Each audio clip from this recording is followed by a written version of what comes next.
qui m'a profondément animé, c'est comment on lie la tech et le business. Pour moi, la tech n'existe pas sans business. Je suis assez convaincu d'une chose, c'est que le meilleur moyen d'apprendre, c'est de prendre des risques. On n'est pas là pour construire une boîte au détriment des collaborateurs, mais on est là pour essayer de faire vivre une aventure humaine à tout le monde. Bonjour à toutes et à tous, bienvenue sur ce nouvel épisode du podcast Tech Rocks. Je suis Marie Terrier, CTO d'Yelda, et je suis ravie aujourd'hui d'accueillir James Emery. Bonjour James. Hello Marie. Comment vas-tu aujourd'hui ? Écoute, ça va très bien et toi ? Au top. Alors, qui es-tu James ? Je suis James Emery, cofondateur et CTO du groupe Yield. Depuis combien de temps ? Yield, c'est principalement Yield Studio, ça fait 5 ans maintenant. Et que fait Yield Studio ? Et toi, que fais-tu au quotidien au sein de Yield ? Yield Studio, c'est une agence de conception et de développement d'applications. Donc on accompagne des startups, des PME, des groupes dans la conception et le développement d'applications, principalement sur des sujets d'innovation et de logiciels SaaS, etc. Donc des logiciels métiers dans la majorité des cas. Et est-ce que tu pourrais nous parler de ton parcours ? Comment est-ce que tu es rentré dans la tech et qu'est-ce qui t'a amené là aujourd'hui ? J'ai découvert la tech très jeune, à peu près au même moment où j'ai appris ce que c'était qu'une fraction. Je pense que je devais avoir 9-10 ans. Au début, je me souviens, c'était parce que j'avais une chaîne YouTube et que je voulais un site pour exposer mes vidéos. D'ailleurs, petite fun fact autour de ça, j'avais publié mon site dans la description de mes vidéos. Après quelques semaines de travail sur WordPress, tout le monde me disait que le site n'était pas accessible, mais pour moi, il l'était, évidemment, puisqu'il était hébergé en local. Donc j'ai mis un petit peu de temps à comprendre que voilà, après avoir créé son site en local, fallait utiliser un hébergeur, etc. Donc j'avais découvert toutes ces joies-là à mes dépens. Mais du coup, ouais, j'ai découvert la tech, donc en tout cas le développement comme ça. J'ai poursuivi ensuite sur pas mal de choses, du Java pour Minecraft, etc. Et ça m'a amené petit à petit au techno-web, au techno-mobile, etc. Et si je me rappelle bien, pendant nos échanges précédents, tu t'es mis professionnellement à la tech super tôt, en fait. Carrément, comme je disais, c'était une passion, donc de mes 10 ans jusqu'à mes 13-14 ans, je faisais un peu ça dans mon coin. Puis j'ai commencé à faire un petit peu de bénévolat pour des associations, pardon, pour mon entourage, pour des projets un peu communautaires, sur Minecraft typiquement. Et à mes 16 ans, dès que j'ai pu en fait, j'ai ouvert une auto-entreprise et j'ai commencé à faire un petit peu de freelancing à droite à gauche. Alors au début de manière, assez déstructurée. Puis plus le temps passait, plus c'était structuré. Ce qui m'a poussé entre guillemets, alors poussé, ça reste un choix, hein, mais à arrêter mes études très tôt puisque j'ai arrêté en fin de première. Donc j'ai arrêté très tôt parce que ça prenait beaucoup de place et parce que je voulais m'y consacrer à 100%, quitte à reprendre mes études plus tard si jamais c'était nécessaire. Et petite question curiosité, ça s'est passé comment avec, ta famille? Parce que c'est pas toujours évident de dire, «Je quitte le lycée», à 16-17 ans, quoi. Comment ça s'est passé? Au début, quand j'en parlais, je pense que j'en ai parlé assez tôt. J'ai dû en parler quand j'avais 16-17 ans, effectivement, et dans les faits, ça s'est concrétisé quand j'avais 18 ans. Globalement, ça a été assez bien accueilli puisque ma famille voyait que j'étais investi, qu'il y avait déjà des résultats, et cetera. Donc que c'était quelque chose d'assez stable puisque ça faisait quelques années qu'en tout cas ça fonctionnait. Ça a été bien accueilli. Globalement, j'ai été assez soutenu, particulièrement par ma mère. Et comment on passe, de freelance, super jeune à CTO, CPO, d'un studio? Je suis pas CPO, c'est mon associé qui est CPO.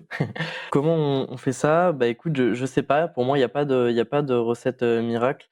Dans mon cas, je considère que ça a été une suite assez logique puisque j'étais freelance, j'ai accompagné un certain nombre d'entreprises sur ce même sujet, hein, de développement d'applications, avec toujours un pied dans la conception parce que c'est toujours ce qui m'a profondément animé, c'est comment on lie la tech et le business. Pour moi, la tech n'existe pas sans business. C'est vraiment comment on lie les 2 tout en alliant aussi tous ces sujets de qualité qui pour moi ont toujours été importants. Quand je parle de qualité, je parle au sens technique, de comment on crée des logiciels qui vont être évolutifs, maintenables, avec des standards importants. Donc comment on fait ça? Dans mon cas, ça a été assez naturel, comme je le disais. C'est juste du coup une augmentation de la demande par le fait que tu as déjà des clients existants qui reviennent, ou en tout cas qui restent, et des nouveaux clients qui arrivent. Et à un moment donné, tu te retrouves à plus pouvoir servir tout le monde. Donc vient le choix de je restreins et je reste en solo, ou alors je commence à recruter, à structurer, ce que j'ai fait à l'époque avec 2 premiers recrutements qui sont relativement bien passés. C'était mes premiers pas dans cette activité, on va dire, dans vraiment le côté entrepreneurial de la chose, puisqu'avant c'était surtout solopreneur, on va dire. Et donc ces 2 premiers recrutements, c'était des freelances ou des CDI ou un autre format? Pour structurer quelque chose, je pense qu'il faut passer par le recrutement. Typiquement, nous aujourd'hui, on n'a pas de freelance chez nous, et on travaille pas avec des freelances, sauf si on a des besoins qui sont éloignés de notre cœur d'activité. Mais typiquement, tout ce qui est propre à notre cœur d'activité, ça passe par du CDI, du salariat classique en tout cas. Et ces 2 premiers recrutements, c'était, alors il y avait une personne qui m'a rejoint en stage, c'est ce qui m'a ouvert un peu cette porte, donc à continuer en alternance, puis enfin en CDI. Donc c'était vraiment une première expérience en management. Je m'étais dit: OK, ça me permettra de voir un petit peu est-ce que j'arrive à manager quelqu'un? Parce que si j'avais ce problème de, bah, j'étais relativement jeune. Toute personne que j'allais pouvoir recruter, avait de fortes chances d'être, plus âgée. Donc c'est comment j'allais réussir aussi à me positionner vis-à-vis de quelqu'un de plus âgé sur le fait de donner des missions, et d'avoir un peu ce côté, même si on est très horizontal typiquement et si je l'ai toujours été, d'avoir un peu ce côté, bon, bah, où tu es, le manager de cette personne. Donc ça s'est assez bien passé. Cette personne, elle est restée chez nous jusqu'à il y a 1 an. Elle a suivi tout le parcours de la boîte et quelques mois plus tard, du coup, je crois 3 mois après, j'avais lancé un recrutement, en CDI, donc c'était, pour le coup assez naturel. Et est-ce que tu pourrais nous dire pourquoi est-ce que, tu as choisi donc, de t'associer avec quelqu'un? Et pourquoi, ce rôle de CPO? Parce que j'ai l'impression qu'il y a pas de CEO dans votre organisation? Alors pourquoi j'ai choisi de m'associer avec quelqu'un? Ce quelqu'un, c'est Cyril Adam, que j'ai rencontré en 2021 et à la base, on s'est rencontrés parce que voilà, l'activité commençait à grossir un petit peu de mon côté et j'avais besoin aussi de structurer tout ça et notamment côté commercial. La démarche à la base, c'était, la recherche d'un business developer et avec Cyril, on s'est rencontrés en sachant que, c'était pas forcément ce que lui recherchait. Lui, il cherchait quelque chose, dans lequel il allait plus loin, donc notamment, justement, en s'associant au projet et moi, c'était pas du tout ma dynamique au début. Je voulais vraiment rester, en tout cas solo founder et en fait, on s'est rencontrés, ça a super bien matché. Donc au début, on s'est dit: «OK, bah, on essaie de travailler ensemble, on voit où ça nous mène» et puis on est, aujourd'hui, 3 ans plus tard et on travaille toujours ensemble. Donc Cyril, aujourd'hui, a plus ce rôle de CPO, là où j'ai plus le rôle de CTO. Et pour répondre à tes questions, c'est vrai qu'aujourd'hui, il y a personne qui se revendique CEO parce qu'au début et je pense pour une raison un peu bête qui, pour le coup, est une raison d'ego, lui se voyait rejoindre de par, son cursus et sa vision, en tout cas, une boîte en tant que CEO ou futur CEO. Et moi, je pense que j'étais pas prêt à lâcher ce titre d'une boîte que j'avais fondée et à laquelle je tenais et cetera et pour laquelle j'avais une vision particulière. Du coup, c'est vrai que, bah, au début, on s'est dit: «Bon, OK, personne se revendique comme ça». Ça nous allait très bien à tous les 2 et c'est resté. Je pense qu'aujourd'hui, c'est un rôle qu'on porte bien à 2, parce qu'on est très différents et du coup, ça nous pousse à vraiment nous challenger, sur les décisions un peu stratégiques. Est-ce que donc tu pourrais nous détailler un peu plus ton rôle au quotidien? Est-ce que, tu es plus dans la vision? Est-ce que tu codes? Est-ce que tu recrutes? Est-ce que, tu t'occupes de la roadmap? Est-ce que tu es en contact avec les clients, tu vois? Qu'est-ce que c'est un peu ton quotidien, et tes missions? Mon rôle au quotidien, il a beaucoup évolué les premières années, enfin jusqu'à il y a globalement 2 ans. J'étais beaucoup dans l'opérationnel, jusqu'à il y a même 1 an en vrai je pense. J'étais peut-être 80, donc en tout cas ça baissait petit à petit. Je pense qu'il y a 1 an, on était sur de l'ordre de 60, mais c'était de l'opérationnel. C'est-à-dire que, bah, j'intervenais sur les projets clients, je développais des features, j'éteignais un peu les feux aussi, quand il y avait des ratés. À la fin, c'était surtout ça, c'était surtout il y a un projet qui a pris du retard ou il y a un projet, sur lequel quelque chose a été négligé ou mal fait. Bon, bah, James, tu viens éteindre le feu. Ça avait un petit côté désagréable sur la fin. Mais c'est vrai qu'aujourd'hui, mon rôle, il est plus dans le: OK, comment on structure cette boîte qu'est Yield Studio? Comment on améliore, on développe ces process, qui sont, des process pour nous, importants sur, notamment la qualité technique, la qualité produit. Donc c'est plus sur tout ça. Je suis pas mal en interaction avec les clients aussi et mon focus en ce moment est plus sur, donc comme je le parlais tout à l'heure, on prend, un peu une stratégie de groupe, donc sur, la diversification des activités tout en gardant un sens dans tout ça. C'est un rôle où j'interviens sur un peu tout. En tout cas, si je dois le scoper aujourd'hui, au niveau de la tech, c'est surtout, OK, comment on structure et comment on garantit qu'on atteindra notre promesse, en l'occurrence qui est la qualité technique. Comment en fait, tu t'es formé et comment tu te formes aujourd'hui à tout ça? Parce que du fait, que tu as démarré tout seul directement, bah, tu as pas forcément, par exemple, pris des choses que tu aurais pu voir dans des boîtes précédentes, ce qui est un parcours plus classique. Donc toi, comment tu as fait en fait pour arriver à, trouver voilà, des références, à savoir où tu voulais aller et aujourd'hui à continuer à structurer tout ça? Alors, au tout début, j'ai appris avec des sites, qu'on connaît certainement tous, comme le site du Zéro, désormais Open Classroom, avec, Jonathan Boyer alias Graphicart, qui fait beaucoup, beaucoup de contenu sur le développement web et qui en tout cas, pour moi a été, vraiment, on peut dire un mentor en tout cas, à travers ses vidéos, m'a beaucoup appris et après, je pense que, pour tout ce qui tient à la tech, ça a toujours été une passion. Globalement, quand j'avais une idée en tête, je m'arrêtais pas et j'allais pas me coucher tant que j'avais pas trouvé la solution. Donc j'ai appris force de tentative, force, d'échec aussi et surtout je suis assez convaincu d'une chose, c'est que le meilleur moyen d'apprendre, c'est de prendre des risques et typiquement, au début, quand je faisais, beaucoup de bénévolat et cetera, on venait me demander si, «Est-ce que tu sais faire ça?» et cetera. «Est-ce que tu as déjà fait ça?» Et souvent ma réponse c'était «oui». Si je me sentais capable de le faire, c'était «oui», même si je l'avais jamais fait.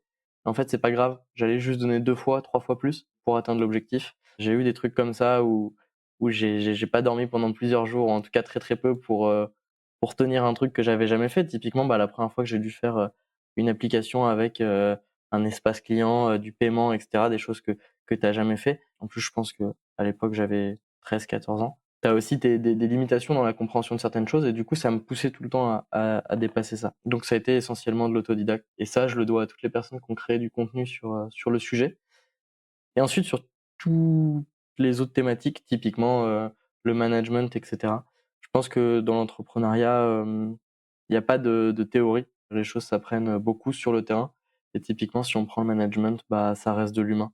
Il suffit en tout cas d'avoir envie de développer des compétences humaines et parfois d'avoir ce truc aussi qui reste un truc, très social, d'être capable de parler à des gens, de se préoccuper, d'être empathique et cetera. Pour moi, c'est des choses qui s'apprennent sur le tas. En tout cas, c'est comme ça que je les ai appris. OK, donc toi, c'est vraiment plus apprentissage, voilà, au fil de l'eau et pas trop, de bouquins, de conférences, c'est plus, au jour le jour? Si, beaucoup de conférences. J'ai regardé et assisté à énormément de conférences, très jeune. Donc, c'était principalement des conférences sur la tech, hein, et beaucoup autour de l'écosystème PHP, qui est un écosystème dans lequel j'ai beaucoup été. Et si, des livres après un peu plus, sur tout ce qui est, entrepreneuriat et cetera, un petit peu tech. En tout cas, mes lectures, ont toujours été beaucoup plus, business au sens large. Et est-ce que, il y aurait, par exemple, 1 ou 2 bouquins, qui t'auraient particulièrement marqué ou pas plus que ça? Alors, il y en a un qui m'a marqué, mais je pense qu'il m'a marqué parce que ça doit être un des premiers que j'ai lu, qui est un livre un peu orienté, entrepreneuriat, un peu développement personnel, mais qui est pas si connu que ça, je pense. C'est, «Vous pouvez être ce que vous voulez être» de Paul Arden. C'est un tout petit livre, je crois que je l'avais lu en 2 heures, en vacances, avec ma famille. C'est le premier livre qui m'a fait voir les choses un peu différemment et globalement, bah, le titre est assez clair, hein. À partir du moment où tu veux quelque chose, le seul, facteur déterminant là-dedans, bien souvent, ça va être les actions que tu vas mettre en place. Donc ça a été celui-ci, je pense, qui a été le plus marquant puisqu'il m'a ouvert à quelque chose que je ne connaissais pas, qui était le développement personnel. Avec ses travers aussi, parce que du coup, au début de ma carrière, je consommais beaucoup de contenu autour de ça du coup, et typiquement je pensais que, tout ce qui était, douche froide à 6 heures du matin, méditation et cetera allait faire la différence alors que dans le fond je pense que malheureusement c'est pas ça qui fait la différence in fine. Et sinon un deuxième livre, qui a beaucoup drivé, donc qui est plus récent celui-là, je crois qu'il date de 2020, mais en tout cas qui m'a beaucoup inspiré, sur la manière de structurer, de gérer, enfin en tout cas, sur la vision que tu peux avoir d'une boîte. C'est, Healthy Business de Jean-Charles Sam, j'ai plus son nom de famille, mais, le fondateur, d'Alan, qui est un livre qui parle justement de sa vision d'un business sain, notamment sur, l'organisation, le fait d'avoir des politiques RH qui soient saines. Enfin, c'est une super lecture. Et toi aujourd'hui avec le studio, c'est quoi un peu tes défis et tes objectifs à moyen et long terme? Où est-ce que tu veux aller aujourd'hui? Je dirais qu'aujourd'hui, on reste une structure qui est relativement à taille humaine, on est une vingtaine. On fait aussi face à cette période où il y a quand même une marche à passer, qui est pas la plus évidente, qui est une marche où du coup, tu as commencé à beaucoup structurer, mais tu as encore à faire. Et globalement, où est-ce qu'on veut aller, c'est 80 collaborateurs d'ici 3 ans, voire d'ici 2 ans si tout se passe comme prévu. Donc il y a un petit peu de croissance là-dedans. On cherche à garder une croissance qui est maîtrisée. On n'a pas envie d'hypercroissance, on n'a pas envie de tout ça parce que déjà, on est en autofinancement depuis le début et on compte le rester. Donc mes défis, c'est principalement ça, c'est comment aujourd'hui on arrive à garder toutes ces valeurs qu'on porte, qui sont facilement conservables à taille humaine, et qui peuvent être de plus en plus difficiles aussi à porter avec la croissance.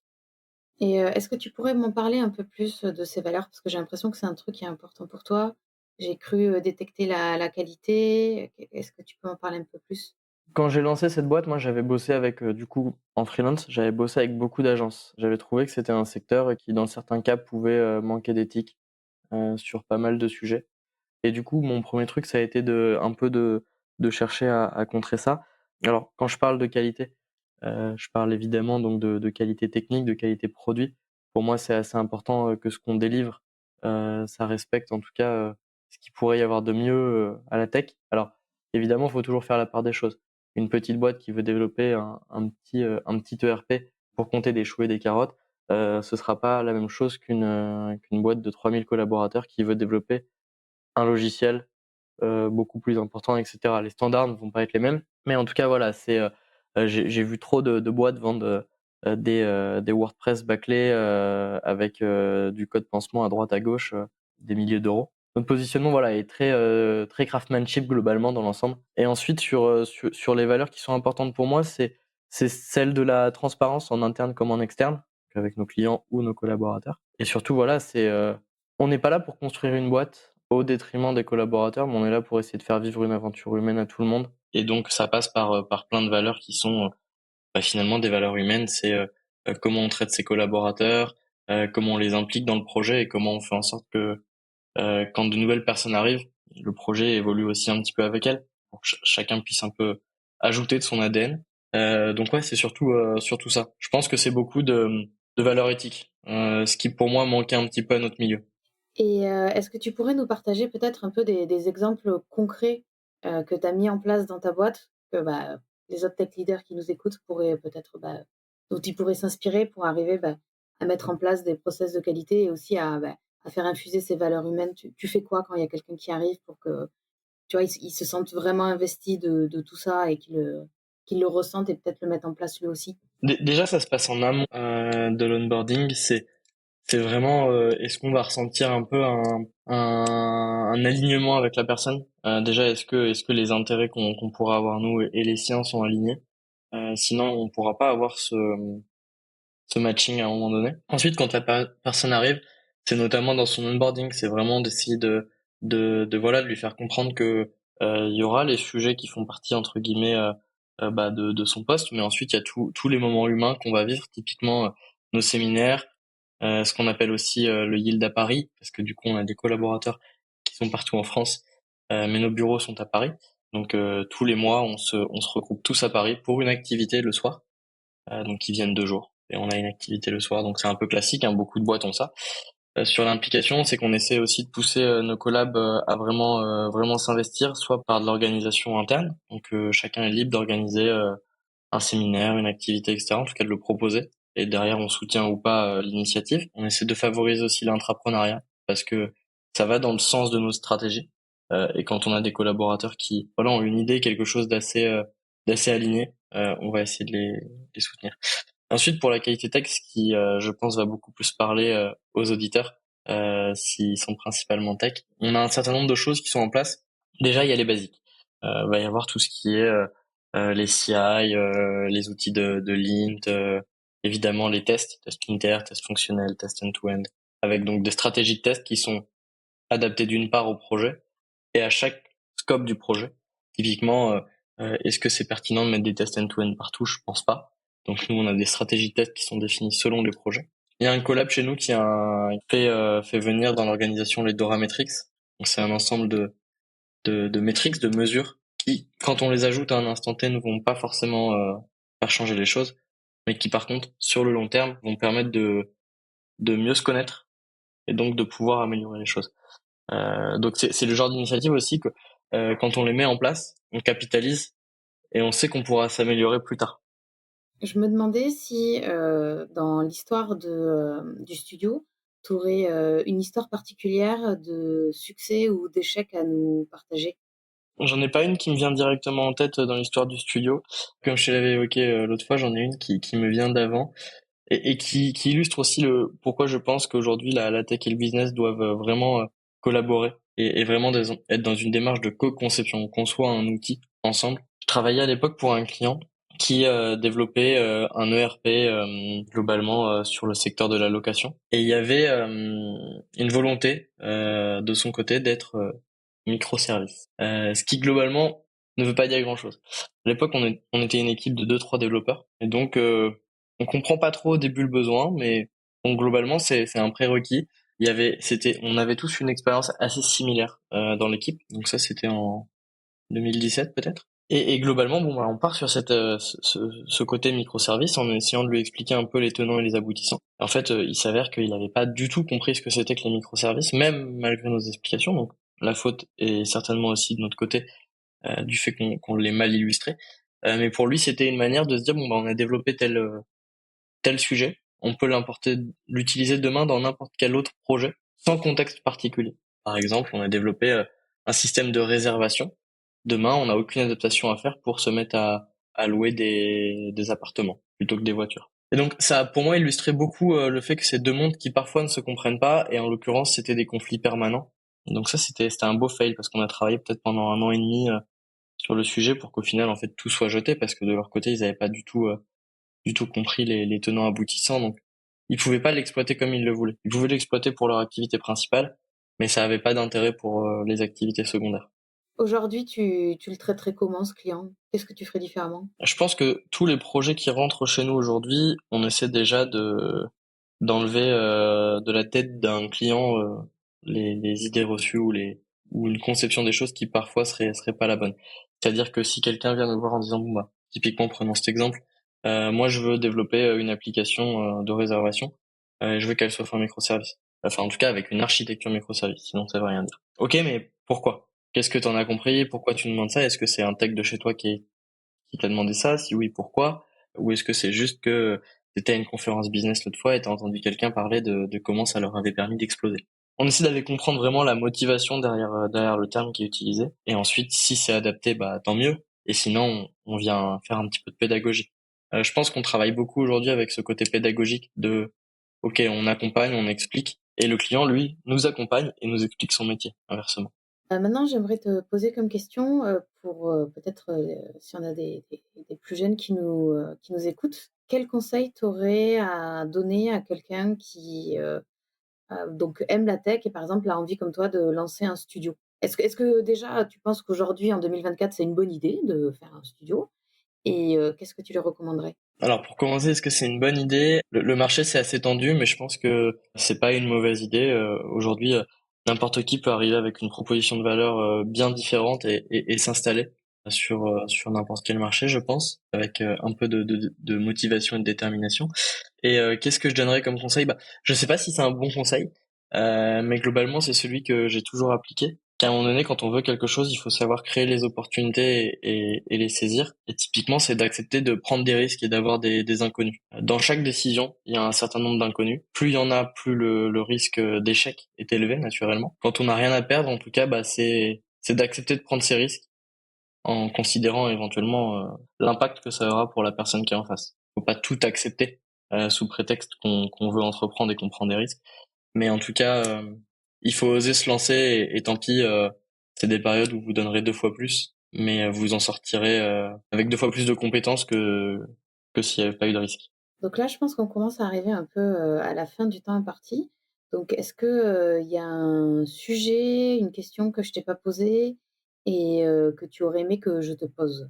Je pense qu'on a tout abordé. Il y a peut-être un sujet, une question que je trouve toujours intéressante, mais c'est qu'est-ce que tu as appris à déconstruire au travers de tes expériences? Pour y répondre, dans mon cas, ça a été bah, ce que j'évoquais tout à l'heure, ce côté très, cette image qu'a un peu l'entrepreneuriat de tu médites, tu manges hyper sain, tu fais beaucoup de sport, tu te lèves à 8 heures, tu prends des douches froides. Enfin, en fait, ce que les influenceurs en développement personnel essaient de relayer. Je pense que c'est assez faussé, ça peut faire peur à des gens aussi qui voudraient se lancer dans l'entrepreneuriat. Je pense que naturellement, quand on a un mode de vie comme ça qui est assez exigeant quand même, hein, entreprendre, ça demande beaucoup d'investissement, beaucoup d'énergie.